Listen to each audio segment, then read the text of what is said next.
बिस्मिल्लाहिर्रहमानिर्रहीम अस्सलाम वालेकुम। उम्मीद है आप सब लोग ठीक होंगे जी। तो क्लास टेन की न्यू बुक है कंप्यूटर साइंस की, और आज हम इसका स्टार्ट करने जा रहे हैं चैप्टर नंबर 1। आज हमारी इस वीडियो में ये जो लेक्चर होगा ये लेक्चर 1 होगा, और यूनिट 1 है हमारे पास, जो कि है operating system structure and services. इस चैप्टर के अंदर हम सबसे पहले जो इसका इंट्रोडक्शन करेंगे वो होगा कि ऑपरेटिंग सिस्टम क्या है, इसकी क्या क्या जो है ना वो सर्विसेज हैं, और इसका स्ट्रक्चर कैसा है।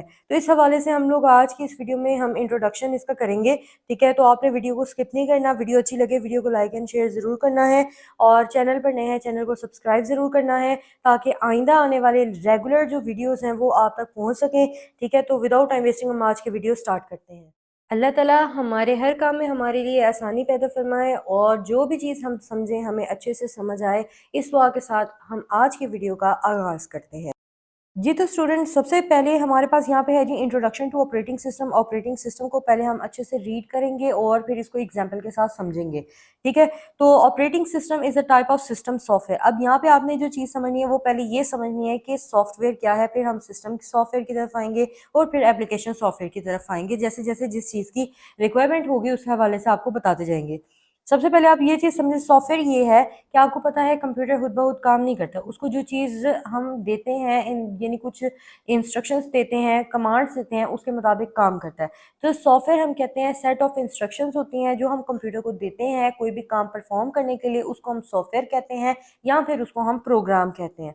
अब बात करते हैं जी सिस्टम सॉफ्टवेयर की। सॉफ्टवेयर की हमारे पास दो टाइप्स हैं, एक हमारे पास है एप्लीकेशन सॉफ्टवेयर, एक हमारे पास है सिस्टम सॉफ्टवेयर। अभी जो सिस्टम सॉफ्टवेयर की हम बात करेंगे, और सिस्टम सॉफ्टवेयर ये है कि ऑपरेटिंग सिस्टम जैसे इसकी उसने बता दिया कि ऑपरेटिंग सिस्टम जो है ना वो क्या है, एक सिस्टम सॉफ्टवेयर की टाइप है। ऑपरेटिंग सिस्टम ने क्या किया है कि ये मैनेज करेगा हार्डवेयर को, जैसे कि लाइक कीबोर्ड, माउस वगैरह। ठीक है, रन एप्लीकेशन सॉफ्टवेयर, और एप्लीकेशन सॉफ्टवेयर जो हमारे सिस्टम में चल रही होंगी उसको मैनेज करेगा। And provide a user interface like Windows, macOS, Linux, Android and iOS along with their basic rules. अच्छा, अब ये चीज़ आ जाती है कि ऑपरेटिंग सिस्टम ने ये करना है कि हमारे जो कंप्यूटर में हार्डवेयर हम यूज़ कर रहे हैं, ठीक है, उसको कंट्रोल करेगा। ठीक है, उसके बाद जो एप्लीकेशंस चल रही हैं उसको मैनेज करेगा। तो जैसे हमें जो हमारे पास ऑपरेटिंग सिस्टम है लाइक विंडोज़ है, मैक ओएस है, लिनक्स है, एंड्रॉयड है। जैसे हमारे मोबाइल में ऑपरेटिंग सिस्टम आपने देखा होगा, जब हमारा मोबाइल स्टार्ट होता है तो वहाँ पे एंड्रॉयड लिखा होता है, यानी हमारे जो मोबाइल में ऑपरेटिंग सिस्टम है वो एंड्रॉयड होता है। फिर उसके बाद आईओएस भी होता है। इन सब का काम क्या होता है कि मतलब इस तरीके से जो है ना हर चीज़ को मैनेज करना कि हर चीज़ प्रॉपर तरीके से चले। ठीक है, अगर ऑपरेटिंग सिस्टम सही नहीं होगा या ऑपरेटिंग सिस्टम मौजूद ना होता तो हम लोग जो है ना सही तरह से ये कंप्यूटर को भी यूज़ नहीं कर पाते, यानी मोबाइल को भी यूज़ नहीं कर पाते, क्योंकि मोबाइल के अंदर भी ज़ाहिर बात है ऑपरेटिंग सिस्टम होता है। ठीक है, तो हम इसको यूज़ नहीं कर पाते। तो इन शॉर्ट, हाँ, हमारे पास ऑपरेटिंग सिस्टम का काम क्या है, मैनेज करना। किस क्या चीज़ मैनेज करना, हार्डवेयर को मैनेज करना, उसके अंदर एप्लीकेशंस होती हैं लाइक जैसे अब आपके पास मोबाइल है, मोबाइल में डिफरेंट एप्लीकेशंस आपने इंस्टॉल की होती हैं। ठीक है, गेम्स भी होती हैं। ठीक है, फिर कुछ भी, यानी इस तरह जो एप्लीकेशंस होती हैं उनको मैनेज करना। ठीक है, तो ये इसका काम होता है ऑपरेट करना, यानी सिस्टम को ऑपरेट करना, यानी ऑपरेटिंग सिस्टम कहलाता है। ठीक है जी, और इसका काम ये होता है कि हर चीज़ को परफेक्ट तरीके से स्मूथली हर चीज़ को परफॉर्म करना। आगे हम लोग बात करते हैं जी operating system as a system controller. अच्छा, अब कहते हैं जी जो ऑपरेटिंग सिस्टम होता है वो एक सेंट्रल सिस्टम कंट्रोलर होता है। क्या होता है ऑपरेटिंग सिस्टम, क्या होता है जी, सेंट्रल सिस्टम कंट्रोलर के तौर पे कैसे काम करता है। देखें, कहते हैं an operating system work like a traffic controller. अब ऑपरेटिंग सिस्टम ने किस तरीके से काम करना है, ट्रैफिक कंट्रोलर के तौर पे काम करना है कंप्यूटर के लिए। किस तरीके से, अब आप देखें ट्रैफिक जब कंट्रोल की जा रही होती है, कितने हर तरह से जो है ना उसको मैनेज करके चलाया जा रहा होता है कि कहीं पे कोई चीज़ ना डिस्टर्ब नहीं हो। इसी तरीके से ऑपरेटिंग सिस्टम का भी काम ये होता है कि कोई भी चीज़ अगर हम यहाँ यूज़ कर रहे हैं एट ए टाइम, हम कभी हम व्हाट्सएप यूज़ कर रहे हैं, फॉर एग्जांपल हम मोबाइल की बात करते हैं, हम लोग कभी व्हाट्सएप यूज़ कर रहे हैं, कभी हम यूट्यूब यूज़ कर रहे हैं, कभी हम ब्राउज़र यूज़ कर रहे हैं, कुछ भी। तो इन सब को एट अ टाइम हम हमारी जो चीज़ कौन मैनेज करता है, ऑपरेटिंग सिस्टम मैनेज करता है। और हमारा मोबाइल या फिर अगर हम कंप्यूटर यूज़ कर रहे हैं तो वो कितना स्मूथली काम कर रहा होता है, हमें महसूस ही नहीं होता कि हम एक टाइम पे कितने सारे काम जो है ना परफॉर्म कर रहे हैं। इट डिसाइड, अब ऑपरेटिंग सिस्टम जो है ना ट्रैफिक कंट्रोलर के तौर पे काम करेगा। ठीक है, इसने क्या करना होता है कि ये डिसाइड करता है कि कौन सा टास्क जो है ना वो पहले होना चाहिए। ठीक है। How computer memory is use, कितनी मेमोरी कैसे यूज होनी चाहिए, एंड विच डिवाइस, जैसे कि कौन सी डिवाइस जो है ना, जैसे प्रिंटर है या स्पीकर है, शुड बी एक्टिव। जैसे फॉर एग्जांपल हम यूट्यूब यूज़ कर रहे हैं, वहाँ पे भी हमारे पास स्पीकर का भी काम आएगा, ठीक है। फिर हम वीडियो प्ले कर रहे हैं, मतलब इस तरीके से आप देखिए हर चीज़, फिर एकदम से फौरी तौर पे हमने ब्राउज़र ओपन कर लिया, तो इस तरीके से क्या है, ऑपरेटिंग सिस्टम इन सारे कामों को फटाफट से जो है ना वो मैनेज करता है, स्पीडली हर चीज़ मैनेज करता है। In short we can say that operating system यानी OS make sure the computer work smoothly even when multiple task are running at the same time. वही बात जो भी आपको मैंने बता दी कि जो है ना सेम टाइम पर कितने सारे हमने एप्लीकेशंस ओपन किए, कितने सारे टास्क हम परफॉर्म कर रहे हैं, ठीक है, तो वो उसको सही तरीके से परफॉर्म करना क्या कहलाता है, ऑपरेटिंग।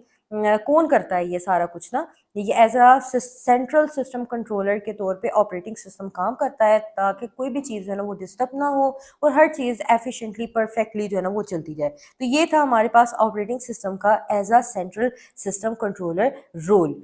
ठीक है, अब आगे देखते हैं role in user hardware interaction. इसका क्या मतलब है, कहते हैं देखें, computer hardware can not understand human language directly. आपको पता है कि जो कंप्यूटर होता है वो जैसे हम लोग बोलते हैं, हमारा नाम है या हम कोई भी चीज़ लिखते हैं, ठीक है, तो कंप्यूटर को डायरेक्टली वो चीज़ समझ नहीं आती, क्योंकि कंप्यूटर जो है ना वो समझता है 0 और 1 की लैंग्वेज को, ठीक है, यानी बाइनरी लैंग्वेज को समझता है। अब होगा ये कि जब हम जो है ना क्या करेंगे, जैसे फॉर एग्जांपल हम ए लिखते हैं, अब हमने तो ए लिखा है, कीबोर्ड के ज़रिए हमने तो ए टाइप किया है, लेकिन जो यहाँ पे होगा क्या कि ये इसमें ना ट्रांसलेट होगा कि ए को वो पहले कन्वर्ट करेगा जी बाइनरी में, यानी 0 1 की फॉर्म में, देन फिर उसको जो है ना कंप्यूटर को समझ आएगी अच्छा इसने ए लिखा है, अदरवाइज उसको समझ नहीं आएगा, ठीक है, क्योंकि उसको जो है ना हमारी नॉर्मल जो हमारी ह्यूमन लैंग्वेज है वो उसको समझ नहीं आएगी।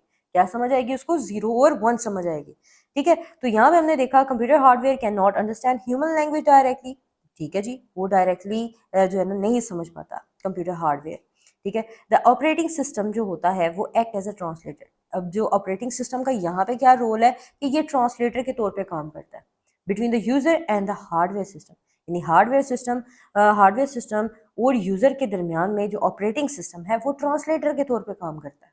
समझ गए आप। इसके बाद आगे देखें, कहते हैं for example when you click N icon और टाइप समथिंग, जब आप क्लिक करते हैं किसी आइकन के ऊपर, यानी जैसे आप कंप्यूटर की स्क्रीन पे आपको डेस्कटॉप के ऊपर आप देखते हैं कितना कुछ आपको नजर आए, कितने आइकन्स बने होते हैं, और टाइप समथिंग जब आप कोई चीज़ टाइप करते हैं यानी ABCD समथिंग, तो OS change those actions into instruction. अब वो जो ओएस यानी ऑपरेटिंग सिस्टम है, जो भी आप कर रहे हो उसको इंस्ट्रक्शन, सेट ऑफ इंस्ट्रक्शन यानी कमांड के तौर पे जो है ना वो उसको चेंज करेगा, दैट हार्डवेयर कैन अंडरस्टैंड। अब इस तरीके से चेंज करेगा कि जो हार्डवेयर है वो उसको समझ सके ये क्या लिख रहे हैं। This allow people to use computer easily without learning how the hardware work. तो इससे क्या होता है कि दिस अलाउ पीपल, इससे जो है ना क्या होता है कि यूजर जो है ना वो इजीली जो है ना कंप्यूटर को समझ सकता है, ये समझे बगैर कि हार्डवेयर किस तरह से काम कर रहा है, क्योंकि ऑपरेटिंग सिस्टम सारा कुछ ट्रांसलेट वगैरह कर लेता है, तो ये हमारी हेडेक नहीं होती है कि किस तरह काम हो रहा है, किस तरह, ये सारा काम किसका है मैनेज करना, हमारे पास ऑपरेटिंग सिस्टम का काम है, ठीक है जी। अब यहाँ पे आप देखें, डिड यू नो में लिखा हुआ है कि human speak language like Urdu और इंग्लिश। कहते हैं कि आपको पता है कि इंसान जो है वो उर्दू बोलते हैं या फिर इंग्लिश बोलते हैं, फिर as computer understand only binary language, जो कि मैं आपको पहले बता चुकी हूँ कि जो कंप्यूटर है वो सिर्फ और सिर्फ समझता है क्या, बाइनरी लैंग्वेज, या ऑन एंड ऑफ यानी स्विचेस यूज करता है, ऑन है या ऑफ है यानी इस तरह, और 0 और 1 में समझता है। एग्जाम्पल जैसे when you press the letter A on the keyboard, जब आपने कीबोर्ड के ऊपर ए लेटर को प्रेस किया, the operating system convert into the special binary code, ये इसको क्या करेगा स्पेशल बाइनरी कोड के अंदर यानी 0 1 की फॉर्म में चेंज करेगा। जैसे लेटर ए है इन बाइनरी, इसको हम इस तरह से लिखते हैं, ठीक है। This code is then send to the computer screen, फिर ये कंप्यूटर स्क्रीन पे सेंड किया जाएगा which display A on the screen, तो फिर ये ए जो है हमें स्क्रीन पे दिखाई देगा। अदरवाइज अभी पहले क्या होगा, डायरेक्टली हमें समझ आती है कि बिल्कुल एकदम से हमने ए टाइप किया तो हो गया, लेकिन इसके पीछे की वर्किंग जो है ना वो कौन काम कर रहा है, ऑपरेटिंग सिस्टम काम कर रहा है। This process happen so quickly that it feels instant to the user. वही बात अभी जो मैंने आपको पहले बता दी कि हमें ये चीज़ लगती है कि ये फटाफट से टाइप हो गया, लेकिन इस फटाफट से टाइप होने के पीछे जो है ना वर्किंग होती है, और वो वर्किंग कौन कर रहा होता है जी, ऑपरेटिंग सिस्टम। समझ गए। उम्मीद है आपको ये बहुत अच्छे से समझ आ गया होगा। इसके बाद हम चलते हैं जी यहाँ पे responsibilities in user environment task, multi user environment task. अब देखिए रिस्पॉन्सिबिलिटीज आपको पता है जिम्मेदारी को कहते हैं, ठीक है। अब कहते हैं कि इन मल्टी यूजर इन्वायरमेंट यानी एक जगह पे जब बहुत सारे जो है ना वो यूजर काम कर रहे होते हैं, तो एक क्या मतलब इसमें हम कैसे ऑपरेटिंग सिस्टम जो है ना वो काम करेगा। देखिए इन प्लेसेस जैसे कि कहते हैं स्कूल में हम देखते हैं, ऑफिस में देखते हैं, या ऑनलाइन सिस्टम में हम देखते हैं, बहुत सारे लोग जो है ना वो एक टाइम पे सेम कंप्यूटर को यूज़ कर रहे होते हैं, ठीक है।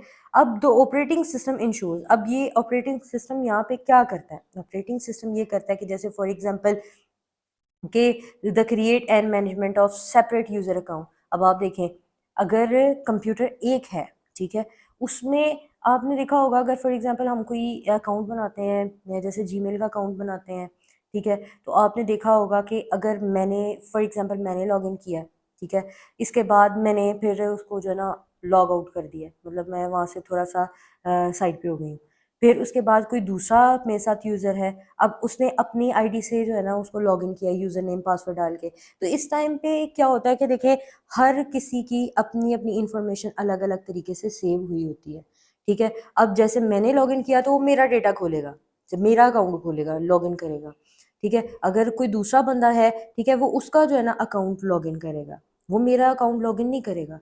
फिर थर्ड पर्सन है, वो थर्ड पर्सन क्या करेगा, वो अपना लॉगिन करेगा तो वो उसका अकाउंट जो है ना सारी इन्फॉर्मेशन उसकी खोलेगा, ना कि हमारी खोलेगा। तो इस तरीके से इन सब को अलग अलग तरीके से मैनेज करना, ये किसका काम है, ऑपरेटिंग सिस्टम का, ठीक है जी। इसका keep each user file and information private, इससे क्या वही बात जो पहली वाली बात में हमारी कवर हो जाती है कि अगर अकाउंट अलग अलग है तो यकीनन जो ऑपरेटिंग सिस्टम है वो हम हर यूज़र की जो फाइल होंगी, ठीक है, उसकी इंफॉर्मेशन होगी वो प्राइवेट रखेगा। ऐसा नहीं है कि मैंने लॉगिन किया था, ठीक है, और दूसरे ने लॉगिन किया तो उसको मेरी दिखा देगा और मुझे उसकी दिखा देगा, ऐसा नहीं है। यूज़र जिस भी अकाउंट से लॉगिन करेगा और जो बंदा भी उसको लॉगिन करेगा, तो जो ऑपरेटिंग सिस्टम है सिर्फ उसी की इंफॉर्मेशन शो करेगा, ना कि मेरी या किसी और की, ठीक है। Share the computer resource computer resource like हमारे पास प्रिंटर है, ठीक है, डिफरेंट स्कैनर्स हैं, फिर इस तरह से so that no one slows down the system functionalities. For example अब एक टाइम पे एक सिस्टम के साथ बहुत सारे जो है ना यूज़र कनेक्टेड हैं, ठीक है, और अगर फॉर एग्जांपल अगर हमारे पास वो है स्कैनर है या प्रिंटर है, वो अब एक है, तो हर बंदा जो है ना उसके साथ कनेक्टेड है, तो कोई प्रॉब्लम नहीं, अगर एक प्रिंट कर रहा है दूसरा प्रिंट कर रहा है तो सबको इक्वली जो है ना वो मतलब सर्विस देगा, किसी का जो काम है वो स्लो नहीं होगा। ये भी एक ऑपरेटिंग सिस्टम का काम है जब एक टाइम पे बहुत सारे यूज़र काम कर रहे हों। इसके बाद protect share resource from unauthorize access. अच्छा, अब अनऑथराइज क्या है, ऑथराइज का मतलब और अनऑथराइज का मतलब होता है, ऑथराइज का मतलब है फॉर एग्जांपल अगर मैंने अकाउंट जो है ना वो लॉगिन किया हुआ है, ठीक है, मैंने अकाउंट लॉगिन किया हुआ है, ठीक है, तो मैं उसके लिए ऑथराइज हूँ क्योंकि वो मेरा अकाउंट है। अब अनऑथराइज ये है कि मेरा अकाउंट अगर कोई दूसरा बंदा जो है वो कर लेता है login without my permission, then it it means के ये कहाँ, ये बात किस में आ जाती है जी, अनऑथराइज एक्सेस में आ जाती है। यानी मैंने तो अलाउ नहीं किया, लेकिन दूसरे बंदे ने अलाउ कर लिया अपने आप को खुद ही, तो वो अनऑथराइज जो है ना एक्सेस में आ जाएगा। तो ये क्या करता है कि जो डिफरेंट रिसोर्स शेयर हो रहे हैं उसको अनऑथराइज एक्सेस से प्रोटेक्ट करता है, ठीक है जी। इसके बाद हमारे पास है जी creating and managing user account. ये भी पहले वाली जो हमने बात की है उसी में आ जाता है, लेकिन हम इसको पढ़ लेते हैं इसमें क्या लिखा है। अब इसको डिटेल से समझ लेते हैं क्योंकि ऊपर तो हमें एक बात समझ ली है, अब इसको देखते हैं। The operating system allows separate account for different user. वही बात जो जो ऑपरेटिंग सिस्टम होता है ये सेपरेट अकाउंट यानी अलग अलग अकाउंट देता है डिफरेंट यूजर को, with each with in own desktop files, its own desktop files होती हैं, सेटिंग एंड पासवर्ड। अब देखें जो ऑपरेटिंग सिस्टम होता है वो हर बंदे को उसका उसका अपना डिफरेंट अकाउंट जो है ना वो प्रोवाइड करता है, उसका अपना यूजर नेम होता है, उसका अपना पासवर्ड होता है, ठीक है। तो ये सारा कौन अलाउ करता है, operating system. For example in computer labs computer lab में क्या होता है, स्टूडेंट लॉगिन करते हैं with user name and password provide by the school, यानी जो स्टूडेंट्स होते हैं वो अपने यूज़र नेम और उस जो पासवर्ड उनको उनके स्कूल ने प्रोवाइड किया गया होता है उससे लॉगिन करते हैं। This keep E student work separate and private. तो इस तरीके से क्या होता है, जो स्टूडेंट्स होते हैं वो अपना प्राइवेट और अलग अलग काम कर सकते हैं। Most modern OS like Windows, यानी कहते हैं बहुत ज़्यादा जो मॉडर्न हमारे पास ऑपरेटिंग सिस्टम है वो है Windows. A new account can created through the setting or control panel by selecting user count, choosing add new user and entering detail like username, password, account type, standard administrative guest। यानी अब ये क्या होता है कि Windows जो है ना, यानी कहते हैं ऑपरेटिंग सिस्टम लाइक विंडोज़, ये हमें जो है ना यहाँ पे प्रोवाइड यहाँ पे हमें किया जा रहा होता है कि हम अपना एक नया अकाउंट बना सकते हैं, अपनी जो है ना यूज़र नेम सेट कर सकते हैं, पासवर्ड सेट कर सकते हैं। तो यानी एज अ गेस्ट या फिर आप कह लें कि अकाउंट टाइप हम सेलेक्ट कर सकते हैं ना, ये स्टैंडर्ड भी बन सकता है या फिर एडमिनिस्ट्रेटिव बन सकता है या फिर गेस्ट के तौर पे बन सकता है। इस तरीके से जो ऑपरेटिंग सिस्टम होता है वो हर किसी के अकाउंट को अलग अलग अच्छे तरीके से स्मूथली मैनेज कर सकता है। तो ये था हमारा आज का जो लेक्चर है, उम्मीद है आपको बहुत अच्छे से समझ आई होगी और वीडियो भी अच्छी लगी होगी। ठीक है, तो बहुत अच्छे से मैंने तो कोशिश की है आपको समझा सकूं, एग्जाम्पल के साथ समझा सकूं। अगर आपको वीडियो अच्छी लगी है तो वीडियो को लाइक ज़रूर करना है, चैनल पर नए हैं तो सब्सक्राइब ज़रूर करना है। ठीक है, सो मिलते हैं इंशाल्लाह नेक्स्ट जो लेक्चर होगा उसमें। ठीक है, तो आपने हमारे चैनल के साथ कांटेक्ट में रहना है ताकि आप की कोई भी वीडियो कोई भी लेक्चर आपका मिस ना हो। ठीक है, so thank you so much for watching. अल्लाह हाफिज़।